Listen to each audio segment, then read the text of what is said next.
ସକାଳୁ ସକାଳୁ morning walk ଯିବା ହେଲା କାଳ। ସଡ଼କ ଦୁର୍ଘଟଣାରେ କନେଷ୍ଟବଳ ମୃତ। ବୋରିଗୁମ୍ମା। ସକାଳୁ ମର୍ଣ୍ଣିଂ ୱାକ୍ ଯିବା ସମୟରେ ବୋରିଗୁମ୍ମା ଥାନାର ଜଣେ କାର୍ଯ୍ୟରତ କନେଷ୍ଟବଳ ଅଙ୍କ ସଡ଼କ ଦୁର୍ଘଟଣାରେ ମୃତ୍ୟୁ ହୋଇଥିବା ଜଣାପଡ଼ିଛି। ମୃତ କନେଷ୍ଟବଳ ଅଙ୍କ ନାମ ପୀତାମ୍ବର ପୂଜାରୀ 59 ବର୍ଷ ବୟସ ନିଜ ଘର କୋଟପାଡ଼ ବଳକ ଅନ୍ତର୍ଗତ ଗିର୍ଲା ଗ୍ରାମରେ ବୋଲି ଜଣାପଡ଼ିଛି। କନେଷ୍ଟବଳ ପୀତାମ୍ବର ପୂଜାରୀ ସକାଳୁ 5:40 48 ନମ୍ବର ରାଜ୍ୟ ରାଜପଥ ଦୁର୍ଲାଗୁଡ଼ା ରୋଡରେ ମର୍ଣ୍ଣିଂ ୱାକ୍ ନିମନ୍ତେ ବାହାରିଥିଲେ। ପ୍ରବଳ ଥଣ୍ଡା ଯୋଗୁଁ ପ୍ରତିଦିନ ସକାଳେ ଘନ କୁହୁଡ଼ି ରହିଥାଏ। ମର୍ଣ୍ଣିଂ ୱାକ୍ରୁ ଫେରିବା ସମୟରେ ଦୁର୍ଲାଗୁଡ଼ା ନିକଟରେ ରାଣୀଗଡ଼ରୁ ବୋରିଗୁମ୍ମା ଆସୁଥିବା ଏକ ଅଜଣା ଗାଡ଼ି କନେଷ୍ଟବଳ ପୀତାମ୍ବର ପୂଜାରୀକୁ ପଛପଟେ ଧକ୍କା ମାରିଥିଲା।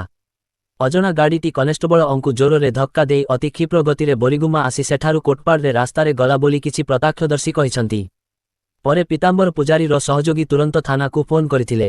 ପୋଲିସ ତୁରନ୍ତ ଘଟଣାସ୍ଥଳକୁ ପୀତାମ୍ବର ପୂଜାରୀକୁ ବୋରିଗୁମ୍ମା ମେଡିକାଲକୁ ନେଇଥିଲେ।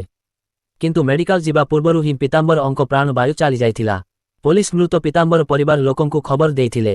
ପରିବାର ଲୋକ ପହଞ୍ଚି ଥାନାରେ ଲିଖିତ ଭାବେ ଜଣାଇବା ପରେ ମେଡିକାଲରେ ଶବ ବ୍ୟବଚ୍ଛେଦ କରାଯାଇ ପରିବାର ଲୋକଙ୍କୁ ହସ୍ତାନ୍ତର କରିଥିଲେ।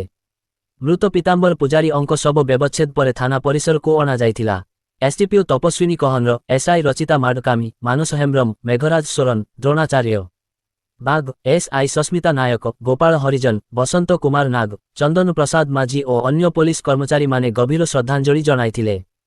କାର୍ଯ୍ୟରତ କନେଷ୍ଟବଳ ପୀତାମ୍ବର ଅଙ୍କ ଅକାଳ ବିଯୋଗରେ ଥାନାର ସମସ୍ତ କର୍ମଚାରୀ ଅଙ୍କ ମଧ୍ୟରେ ଶୋକାକୁଳ ପରିବେଶ ସୃଷ୍ଟି ହୋଇଥିଲା। ଏନେଇ ବୋରିଗୁମ୍ମା ଥାନାରେ ଏକ ମାମଲା କେସ୍ ନମ୍ବର 249/24 ଦୁର୍ଘଟଣା ଜନିତ ଦଫା ରୁଜୁ କରାଯାଇଥିବା ତଦନ୍ତକାରୀ ଦ୍ରୋଣାଚାର୍ଯ୍ୟ ବାଗ କହିଛନ୍ତି। ତେବେ ଦୁର୍ଘଟଣା ଘଟାଇଥିବା ଅଜଣା ଗାଡ଼ିକୁ ଧରିବା ପାଇଁ ପୋଲିସ ଚେଷ୍ଟା